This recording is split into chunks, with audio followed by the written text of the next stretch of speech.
Hay condenas que no terminan cuando se abren las rejas, porque el tiempo también puede convertirse en una forma de ejecución política. La excarcelación de Héctor Robain, Erasmo Bolívar y Luis Molina, tres exfuncionarios de la extinta Policía Metropolitana de Caracas, liberados ayer, 19 de mayo de 2026, tras permanecer más de 23 años presos, revive uno de los expedientes más explosivos, cuestionados y simbólicamente delicados de la historia contemporánea venezolana.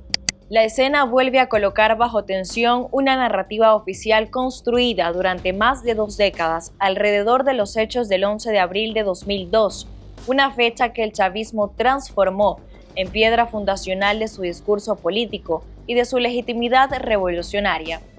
Aquella jornada dejó al menos 19 muertos y más de 100 heridos, en medio de una movilización opositora que avanzó hacia el Palacio de Miraflores mientras Caracas se convertía en un campo de confrontación política y armada. Las imágenes de Puente Llaguno recorrieron el continente. Disparos desde estructuras cercanas al oficialismo, caos en la avenida Baralt, civiles corriendo entre ráfagas y una crisis institucional que terminó con la salida momentánea de Hugo Chávez del poder durante aproximadamente 47 horas antes de regresar a Miraflores el 13 de abril. Desde entonces, el chavismo consolidó una interpretación oficial inamovible. El país había sido víctima de un golpe de Estado impulsado por factores opositores empresariales, mediáticos y sectores policiales que actuaron como brazo ejecutor de la conspiración. Dentro de esa construcción narrativa, los funcionarios de la Policía Metropolitana quedaron convertidos en piezas centrales del relato revolucionario.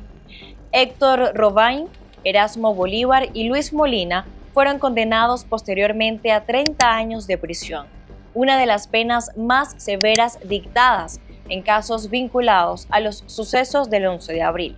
Pero el expediente jamás logró desprenderse completamente de las acusaciones de manipulación política, irregularidades procesales y utilización ejemplarizante de la justicia.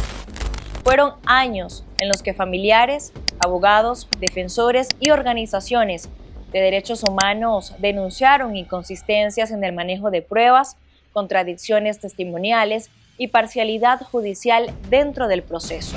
La controversia aumentó aún más tras las declaraciones realizadas en 2012 por el exmagistrado Eladio Aponte Aponte, quien abandonó Venezuela y afirmó públicamente que numerosos casos sensibles eran manejados bajo presiones directas del poder político. Sus revelaciones golpearon de lleno la credibilidad de expedientes emblemáticos desarrollados durante los años de consolidación institucional del chavismo, especialmente a aquellos vinculados a episodios considerados sagrados dentro de la narrativa revolucionaria.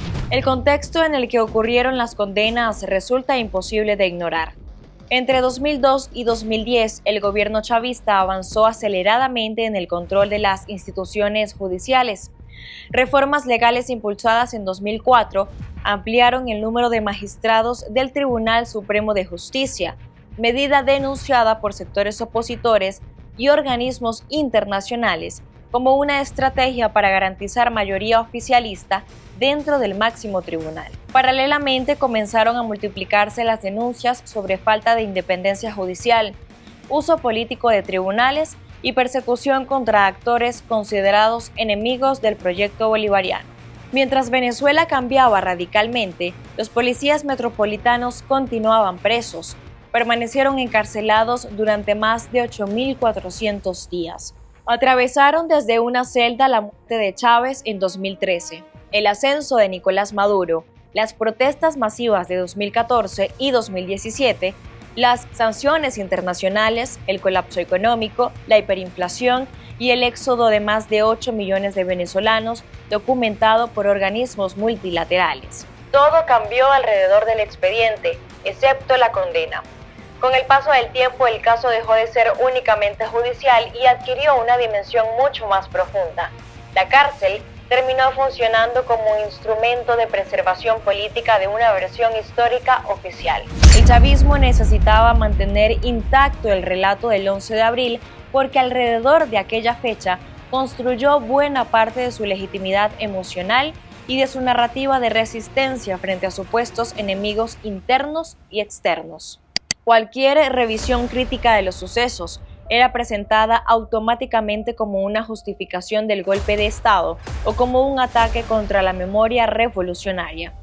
Pero el desgaste del tiempo comenzó a erosionar lentamente esa estructura narrativa.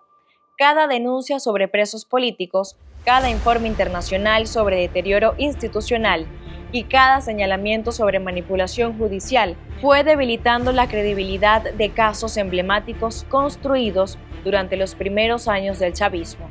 El expediente de los policías metropolitanos sobrevivió como uno de los símbolos más incómodos de ese modelo de justicia profundamente atravesado por la confrontación política nacional. La liberación de estos hombres ocurre además en un contexto especialmente sensible para el oficialismo venezolano. En los últimos años, el gobierno ha intentado proyectar señales de flexibilización institucional y apertura política en medio de presiones internacionales vinculadas a sanciones, derechos humanos y negociaciones diplomáticas. El anuncio realizado por Jorge Rodríguez sobre la liberación de 300 detenidos bajo criterios humanitarios aparece precisamente dentro de ese esfuerzo de reconstrucción parcial de legitimidad. Sin embargo, el caso de los policías metropolitanos posee un peso histórico mucho más delicado que cualquier otra excarcelación reciente, porque no toca únicamente un expediente penal, toca directamente una de las heridas fundacionales del chavismo. Durante más de 20 años, el Estado venezolano convirtió el 11 de abril en una línea política infranqueable, donde la historia oficial quedó blindada institucionalmente. La prisión prolongada de estos exfuncionarios terminó funcionando como parte de ese blindaje simbólico. Y allí emerge el elemento más devastador de esta historia. La libertad llegó cuando prácticamente toda una vida ya había sido consumida por el encierro. 23 años después, los hombres que salen de prisión no son los mismos funcionarios que ingresaron al sistema penitenciario venezolano en los años posteriores al golpe de Estado. El tiempo ha ejecutado una segunda condena silenciosa: familias destruidas, deterioro físico, envejecimiento acelerado y generaciones completas atravesadas por una espera interminable terminaron convirtiendo el expediente en algo mucho más brutal que un simple caso judicial. Porque al final, más allá de la narrativa política, de los discursos oficiales y de las versiones históricas enfrentadas, lo que queda es la imagen de un país donde la justicia terminó atrapada durante décadas, dentro de la misma lógica de polarización, control y confrontación que marcó el nacimiento del chavismo moderno. Soy Génesis Pérez y esto fue Venezuela en Profundidad.